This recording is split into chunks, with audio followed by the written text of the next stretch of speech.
Hey, welcome back to Say You Look Tired. I'm Martin. And I'm Dan. You can always tell when it's the fourth one. I know, like, we're got a bit delirious. So we record like 4 in a day, and I think we've always got the same energy, but sometimes like you do get a little bit like, I'll fall asleep after this on the way home. Yeah, do you know what? It's not been, the more we do it, Get used to it. more we get used to it. But that first one we did, I was like, didn't do anything Is that when I went to climb Snowdon? Maybe. So I say I'm tired. And I went, I climbed Snowdon. I just know, like, I don't do any other work on a Friday like after this. No. This is a later recording. Like, it's like 5 p.m. now. Yeah, But it's 5 normally p.m. it's about 2. And I know, like, if I've got jobs to do, I'll make sure, like, it's done on the Thursday night. I'll work a little bit later or get up Friday to get it because I know I'm not doing anything. Will you get yourself a little takeaway later? Nah, do you know what? I'm not saying, like, I don't eat takeaways. I do.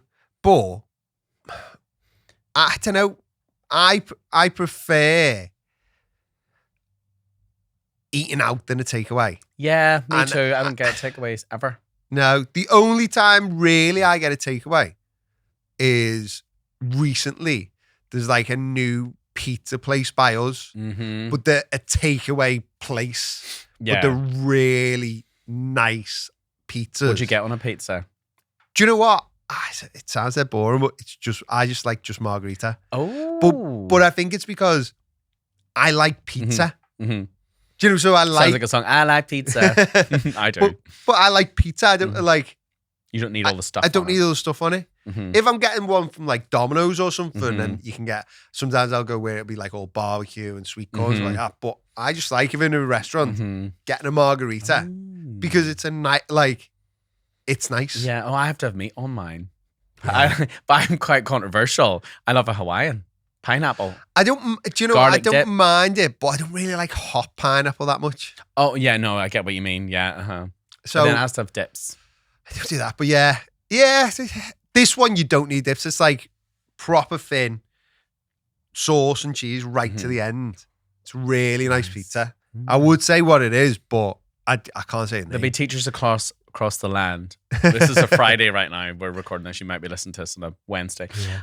Getting ready to go home. They're going to have the bottle of wine in the fridge and a takeaway. But saying that to me, it's all about habits, because the reason, like talking about like don't really get takeaways, the reason why we don't get takeaways is because these days, to me, like a takeaway is the same price as going to a restaurant most of the time, which is mad. But I've never had a takeaway, I'd say, where I've really enjoyed it. If that makes sense.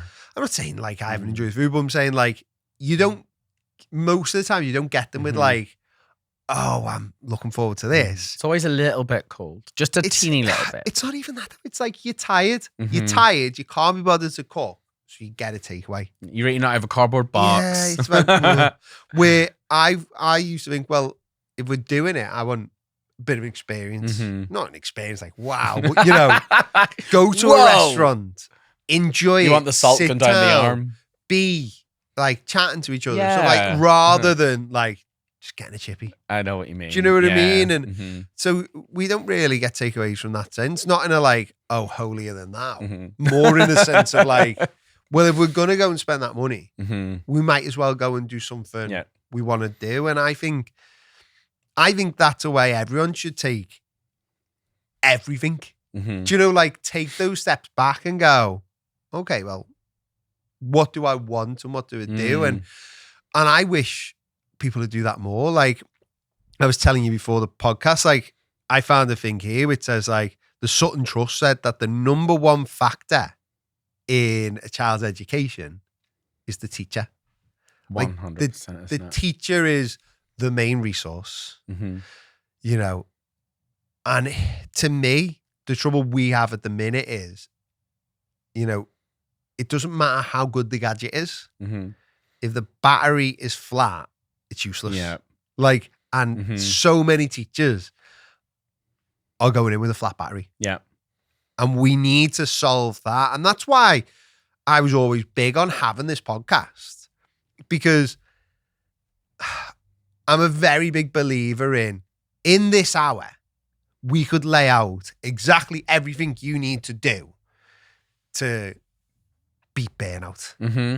And people might listen to it. But you know what would happen?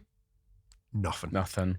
Because the same way you could deliver the perfect lesson, like perfect lesson, and if that was all that happened, nothing would happen. The kids wouldn't learn anything because it's repetition. Yeah. Because it's listening.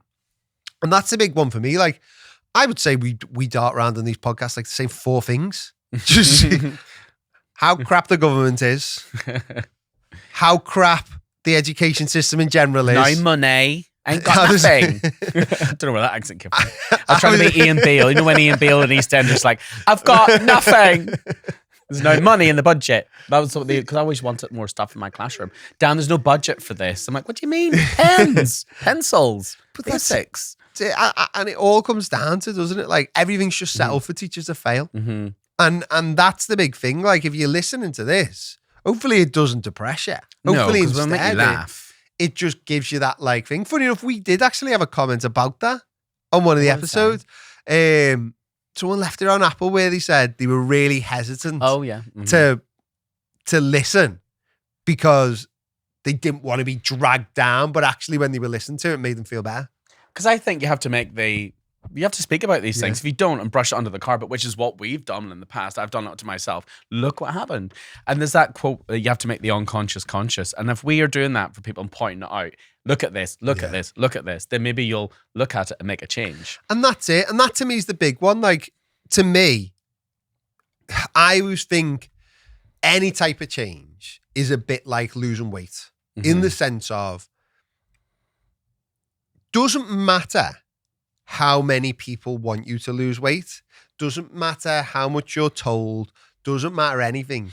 Till you want to do it, it's never getting done. No. But when you do want to do it, you've got to find the right support and right structure to get there, but that's when it happens. It's the same with this. Ridiculous. Near enough every teacher is a burnt out mess, which is like, that should be a red flag for the entire profession, which is talked about more. But outside of like little teacher bubbles like us, it's not. No. And it's just kind of accepted like, oh, it's for the kids. Well, it's just like, how it is. Well, you should give up your life so that the kids can learn how to count. Like, can't they learn how to count and me still have a life? No. So I remember someone saying to me that, you know, my out the door at 4:30 thing. Selfish. Yeah, selfish, and you don't care. I was like, whoa. Sorry if it deafened everybody. I actually can remember where I was sitting, and I remember what the person was wearing as well. And I was like, I felt like I had an outer body experience because I don't have a temper. I don't really get angry. But I can get quite fiery when I want to. I remember my whole body lifting up. And then I took a little minute because when emotions are high, intelligence is low. And this person was like, well, clearly you don't care because you're always out the door at 4:30. This was the year when I was training for my marathon. But that's a pure... And I was like... I hate to say it, but that's a pure martyr teacher thing, isn't it? Like, you don't care because you know me. I'm the first and the last out and I take work home with me. Yep. Great. Like, you don't see what that problem is? Do you know what they got from me? How dare you? That's what they got. I was like, how dare you?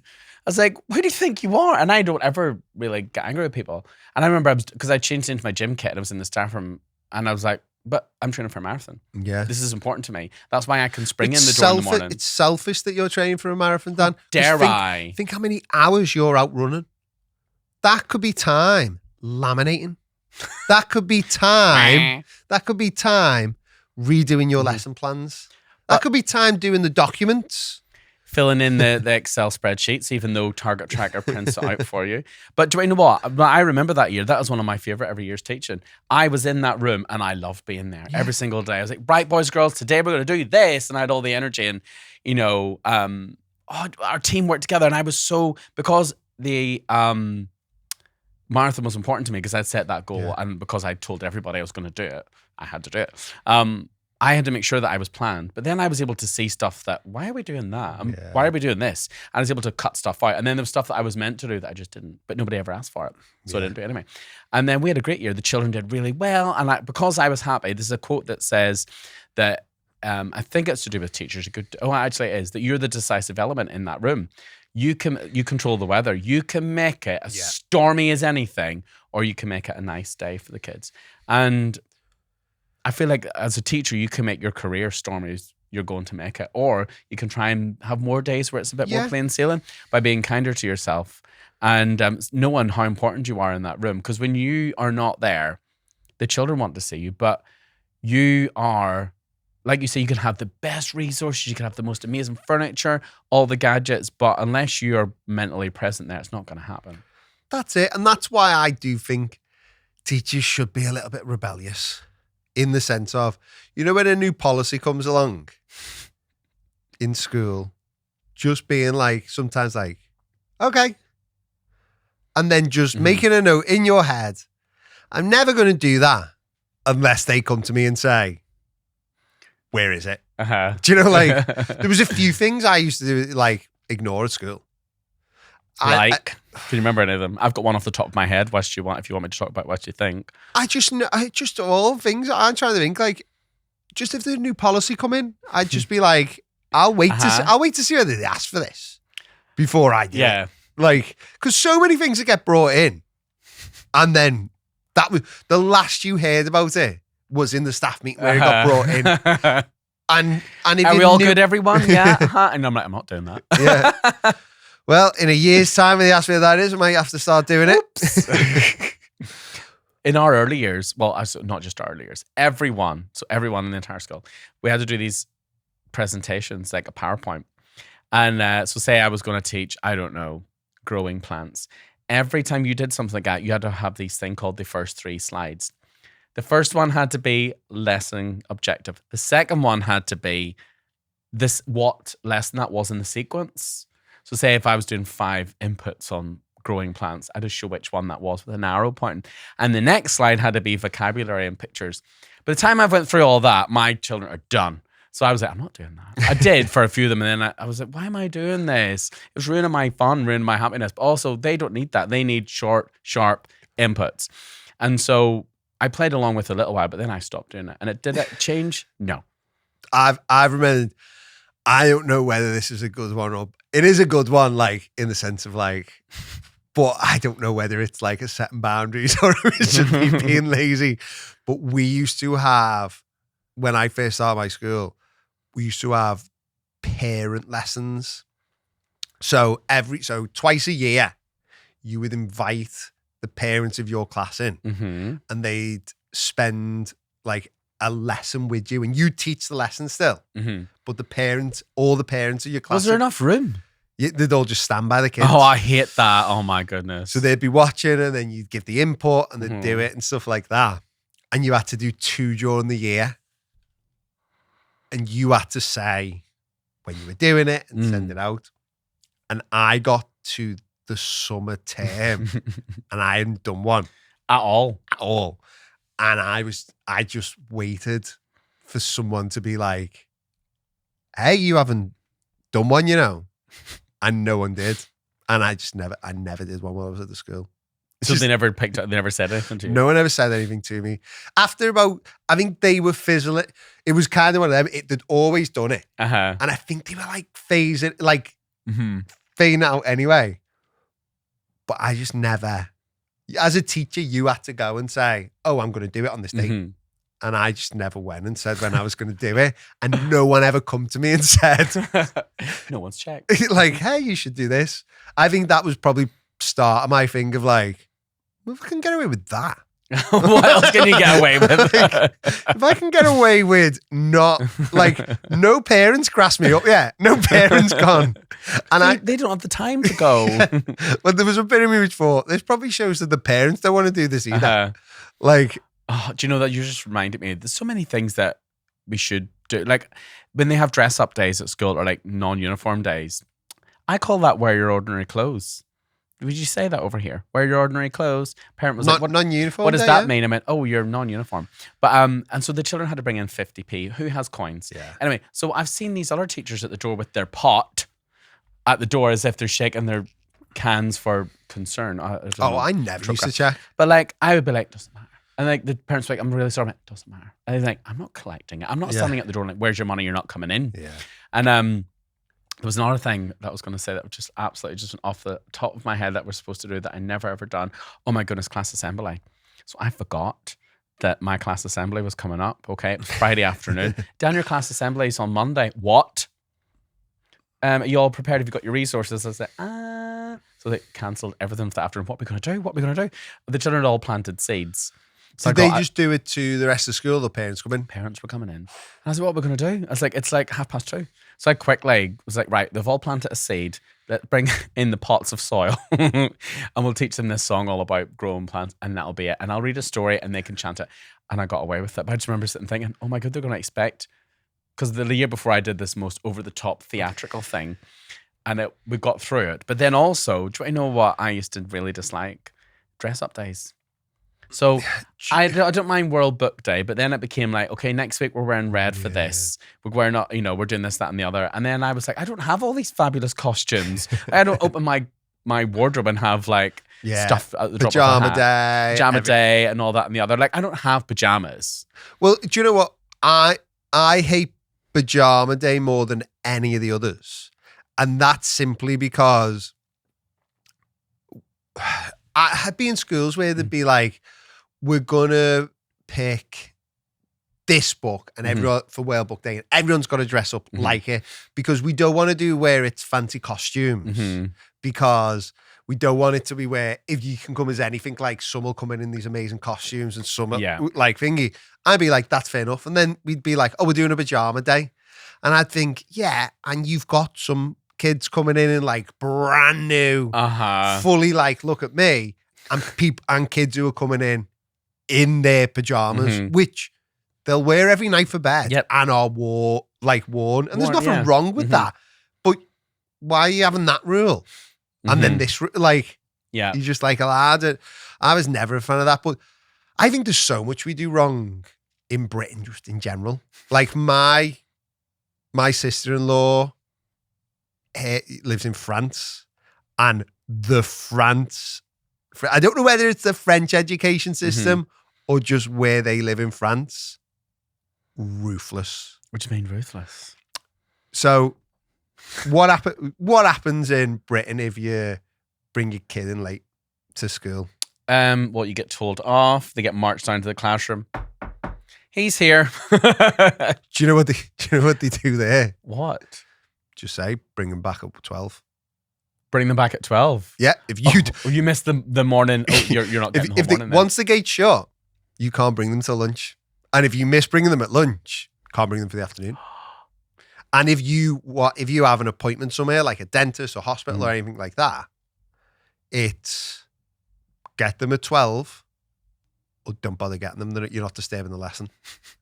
But that's good though. It is. It's putting, I think, the school not on a pedestal, but putting it like education's important. The education's important. Although they did like their first day back this year, there was a weather warning that it was gonna like be really bad rain, so they cancelled the first day of school because of the rain. They said, think it'll be a bit too much, the kids coming in the first day. It didn't rain till 4 p.m. Oh my goodness. Get home. No. So, yeah. It's like whenever it starts snowing, I'm like, and I remember the work WhatsApp. Are we open? There's like, I open my window, there's nothing outside. I'm like, there's literally 3 flakes of snow.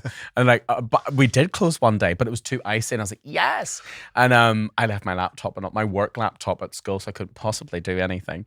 But I will never forget the day that, and this was years ago, they cancelled sports day, right? The parents were already there. Because they thought there was going to be because it had rained a couple of days before and the field was still wet. It wasn't wet. The person who was supposed to organise it didn't.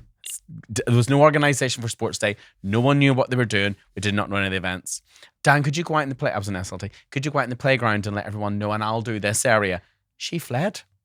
She got in her car and left. And I was left, me, on the playground, excuse me, sports day's cancelled, and you had dads down in the playground touching the grass, like trying to find where the moisture is. It was on me. I was sweating, and I was so scared. I was like, "There's no reason to cancel sports day." I was getting burnt in the playground from the sun, and I just was like, "Oh my goodness me!" But I think I handled it quite well. But that's another thing. Sports day's cancelled at the drop of a hat. What did they pay? Were they fuming? Oh, they were fuming. And I was like directing them to so-and-so. Oh, you need to take it up with so-and-so. It's her fault. I do think it's just mad with it all, like stuff like that. It's just so much like, I just think there's so much just which is wrong in the education system in that sense. And I think a lot of, I'm not saying parents don't want to know and parents don't want to, but I think sometimes we try and involve the parents too much. And I think the same way teachers go into a staff meeting, like I imagine sometimes like parents must be like that. Oh, they're bound to be. You know, like if you have, because some schools have like parent evenings, don't they? At the very, very start of the year. Yeah. Where all the parents come in at once. We had that every year in early years. And sit. But I get it in early years. In year 4, like, do you really as a parent need to go in year 4 and sit like on the uncomfy, like small chairs I know. for half an hour while the teacher stands at the front and goes, this is what we're learning about in maths this year. This is what we're learning about in English. Send them an email. I always get really nervous for the first parent meeting. What? I was so scared because this is their first impression of the school. And in the end, I got very good at it. I was like putting on a show. I was like, come on, everybody. But like, I will never forget one of the years. And they all come in and the head teacher at the time, it was the year they brought in the fines if you went on holiday. Oh. And she was talking about, I was like, I'll do this. So we're like, hello, my name is blah, blah, blah. I'm here to talk about fines. And also, if you do not pick up your little darlings by, this is what she said, by 3:30, I'll be phoning the social, or whatever it was. And I was like, oh. And I will never forget, I can be quite sarcastic. And after that was done, I was like, she left. I went, okay, everybody. Are we good? Time for something fun. I remember thinking, how am I going to pick up the atmosphere in this room now? Everyone was like, get me out of here. Yeah, it's just the tone deaf stuff. That is just awful. It is Isn't just that scary. It's just awful, but it's just how everything is. It's everything with schools, isn't it? Like the idea of even like going back to a staff meeting. Like, oh, I know. Like, whose idea is it to go, do you know what would be really useful? What every teacher is absolutely the head's kettled. Let's put them all in a room and like teach them something.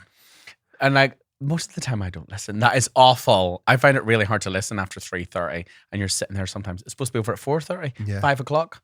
But as well, we talk about on this, like said at the beginning, like after 4 hours of this, we're knackered. We can't really think. We can't really put stuff together. You think about in teaching, you're basically doing that every day. Right? Longer. You're doing that every day. And then you've got to go into a meeting at the end and like learn about some new data policy. And it's when they get the sugar paper out and felt tips. Right, we all want you to brainstorm. And I'm like, no, there is a storm and it's in here and I'm telling you I can't think. I remember the worst staff meeting I was ever in was we got the staff meeting and got given like a document with like 4 or 5 like double-sided pages. No. And the head said, I've sent you all this in an email to read in your own time, but I'm going to go through it with you all now. And then he proceeded to just read. Oh no. Read it for an hour. And I remember sitting there just thinking, what? Do you want to be so funny if he was like, I'll call on any of you at any point to carry on. You know, like you do at school. Martin, carry on. You're like, and what? I used to get really scared. I remember at secondary school, we'd be reading like Of Mice and Men. And I'd be like, where are we? What has Lenny done now? Oh, see, I was always all right because they found me out to be dyslexic really, really early. I used to have a note on everything which said like, don't ask Martin to read out loud. He's dyslexic. So I was always scot-free. Did you ever look and read at school? So we had that. It was the BBC programme with the orange thing that was floating in the air and the magic pen. Yeah. So we had that and we used to watch Nostalgia for Everybody, Badger Girl. Did you have that? It was like a BBC TV show. You're a bit younger than me. Badger Girl doesn't ring a I'm bell. older than him, everyone. What was the dog which got on the plane? That was the one which I remember. Pip or something like that. You're thinking of Come Outside, Pippin. She's dead now, bless her. Well, I imagine. No, the dog's probably dead as well. But she's that's what I thought. She only died a few years ago. The dog is dead. And her name is, what was her name? I can't remember, but the dog was called Pippin. Now, do you know what? Whenever I've got a spare 5 in the classroom over the years and I don't have anything to fill it with, come outside. Let's learn how they make bread in the 80s. Let's look at how they make newspapers, boys and girls. You don't need to know what it is. Let's just watch. But I used to love, so we had Badger Girl and we had Dark Towers, which was about some night. But the teacher used to just wheel in the TV and stick it on. Okay, so we've got her name was Linda. Oh no, Auntie Mabel. We've got it in the background. Thank you very much. But imagine like being able to put that on. We loved it. We'd all gather around the TV. It's mad now that it's just big electronic whiteboard. I know, it's so like, but I think a whiteboard's so like, I know we've got one in here. It's so like, there's nothing warmth about it. But you push the big TV in. What's it going to be? Do you know what? All the classes I had knew what it was going to be. Horrible histories. Everyone. We used to have our playtimes for 15 minutes. Horrible history was 30 minutes. If it was wet play, we watched the full episode. I hate wet play. I hated wet play, but there was a little bit of me that used to like it in the sense of I'd be like, watch half an hour horrible history. We had wet play at lunch because we didn't have, in early years, we didn't have a break in the morning. They just played the whole way through. But we stopped for a lesson. But at lunchtime, so they had like one dinner lady in each class. You would come in to... Oh, chaos. Because they're, of course, access in the classroom. And I'd come in and I'd be like, why are my Gruffalo story spoons in the sink? And I'd get in and I'd shake my tambourine. Our worst one used to be with it is during lunch. If you did want to go back to your room, you've forgotten something. You couldn't during wet play because there would be like a midday in. Mm-hmm. And she'd go, oh, are you back? And you go, no, and she'd gone. You're like, where did she go? Yeah, she'd be like, oh, you're back. And you'd be like, no, like. It's 12:10. Like, bang, gone. She'd be like, there'd be over like 2 classes looking at the boat. She'd be right in the other class. And you'd be like, I guess I'm here for play now. Oh, no, I had the one where you come back at the end. You had to be back 5 minutes before. And I remember I used to be such a... Why should I go back 5 minutes before? That's my lunch break. I'm not paid. You had to be back at 5 to 1. And then I go in and then I would get like the monologue of what's happened at lunchtime. I'm like, what now? You know, like that meme, what now? And like, so-and-so's done this and this and this and this. I'm like, and I look at that child going, oh no, you again. You're always on these post-it notes of shame. What have you done? Hit this child, spat on this child. And like, where were you? No.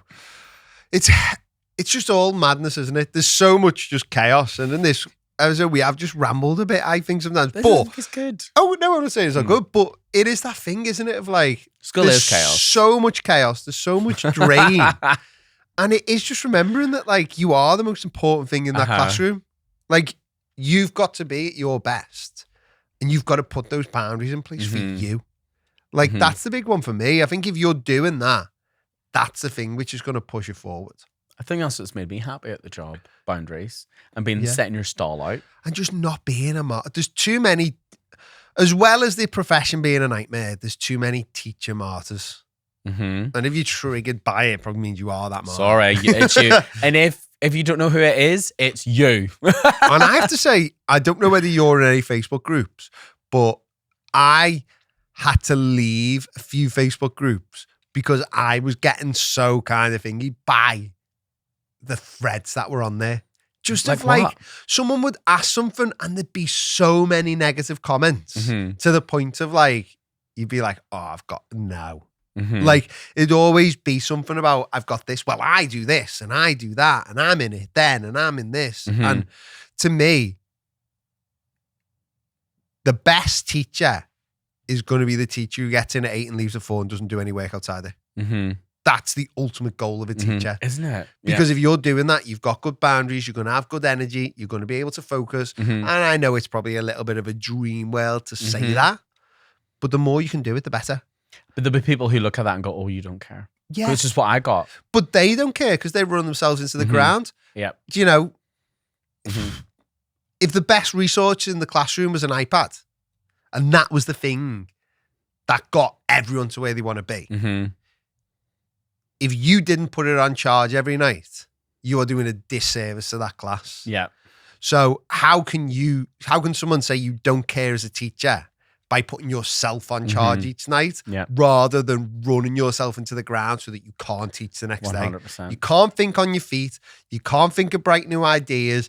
Everything's probably going to be a boring worksheet or let's look at this PowerPoint and let's do this. But hey, do you know that spreadsheet? Do you know that policy? Oh, it's going to look good. It's probably going to be color-coded. It's probably going to have all the buzzwords in it. And when Ofsted come in, they're going to be so impressed in that meeting where you can tell them all the things, even though you're doing a bland, boring lesson, which has got no creativity, and the kids can't wait to get out that classroom.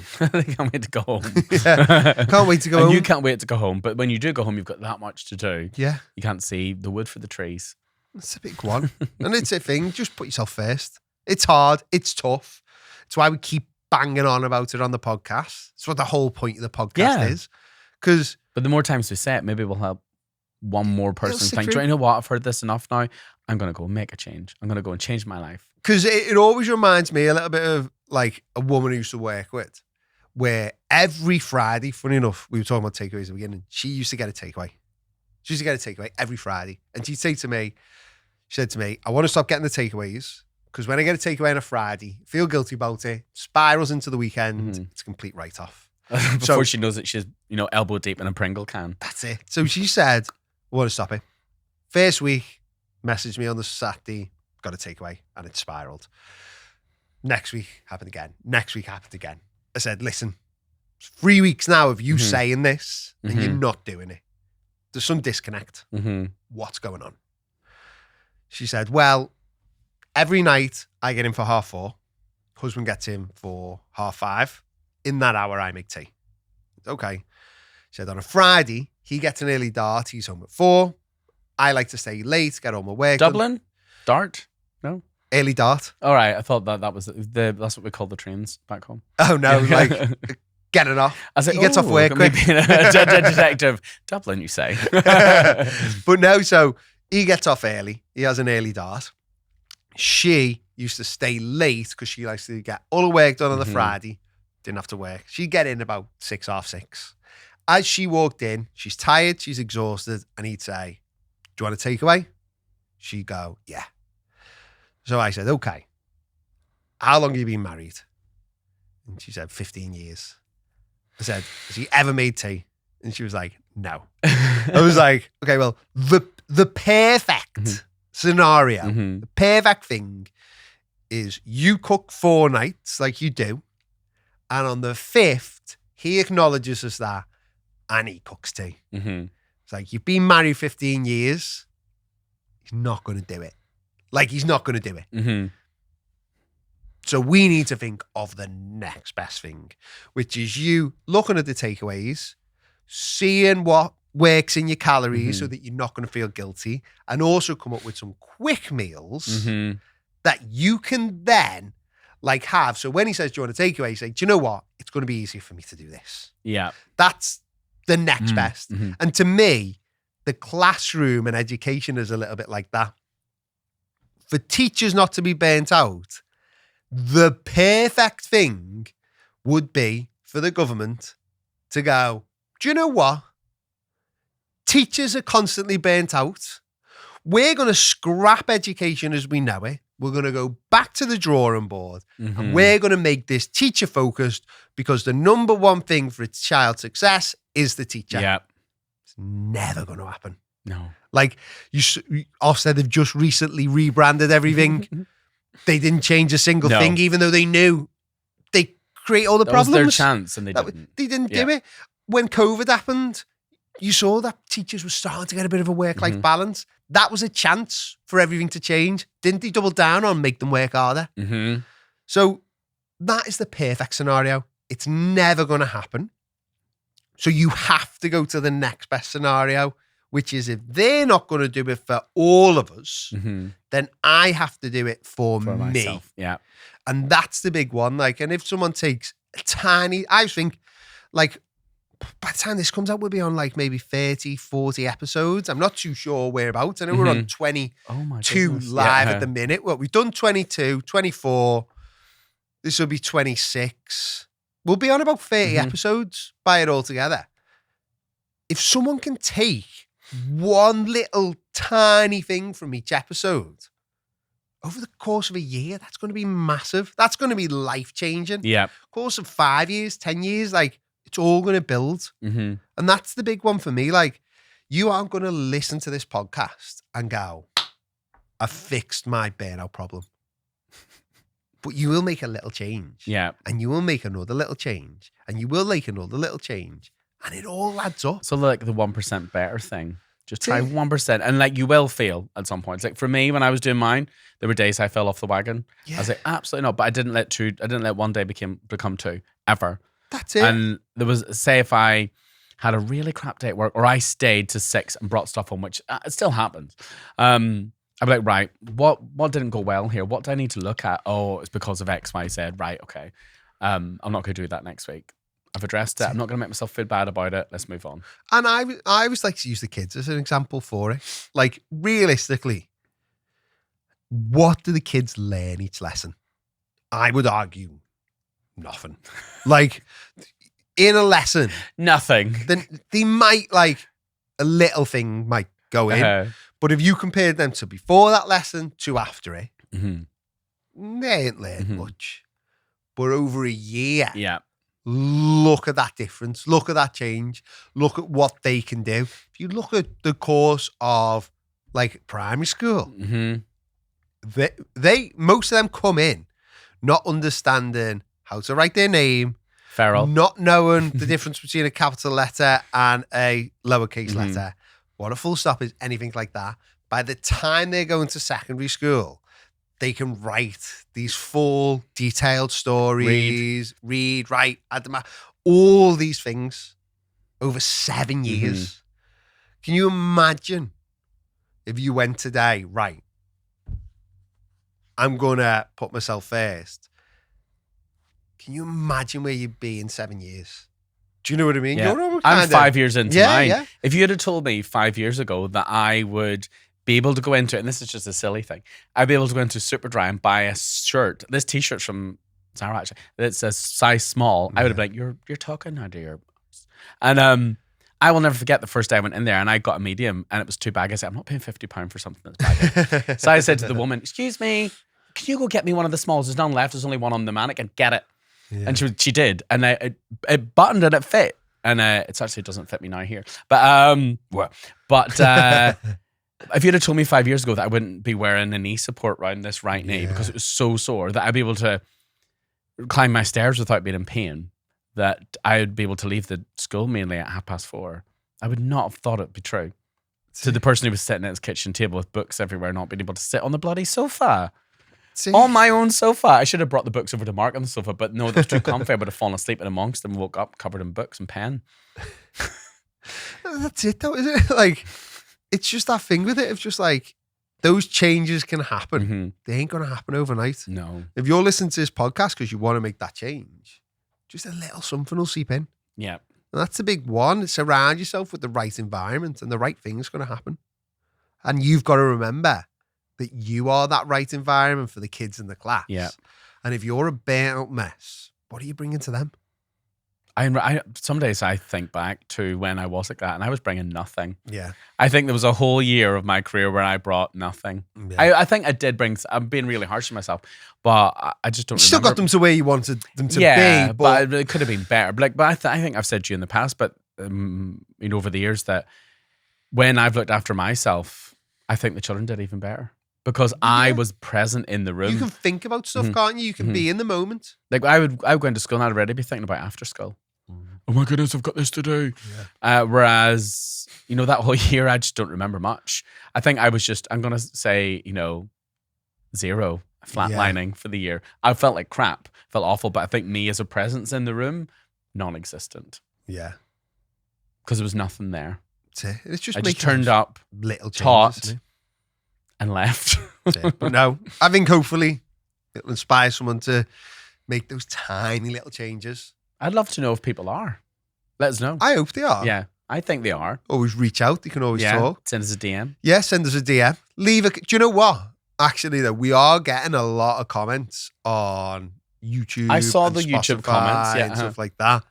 And I would love to see them because it sounds silly as well. We like got a few hundred listeners now, which is insane. Mm-hmm. But it's not that you just see them as a number, but you just see a number. I always wonder who they are. When you see a comment, you get that little connection with them. So definitely, if you are, send us a DM, leave a comment, hit 5 stars while you're there. Let us grow it. Even as well, I always think our type of podcast, it's going to be difficult if you think someone might need it. Mm-hmm. It's a bit of an awkward one to send them, innit? You look like crap. You need to listen to this. But you can stick it in a group chat and say, "Has anyone seen this? This in is your work good." WhatsApp. If you think someone does it, just put it in a group one. Have you seen this? Yeah. And it can just help that one person you think might need it. Yeah. But no. I wish someone had done that for me back in the day. But I did it for myself. Yeah. Yeah. No, you did well with it. But no, we'll wrap it up there. Thanks for listening, guys. If you got to the end, well done. And we'll see you in a bit. Bye. Bye now.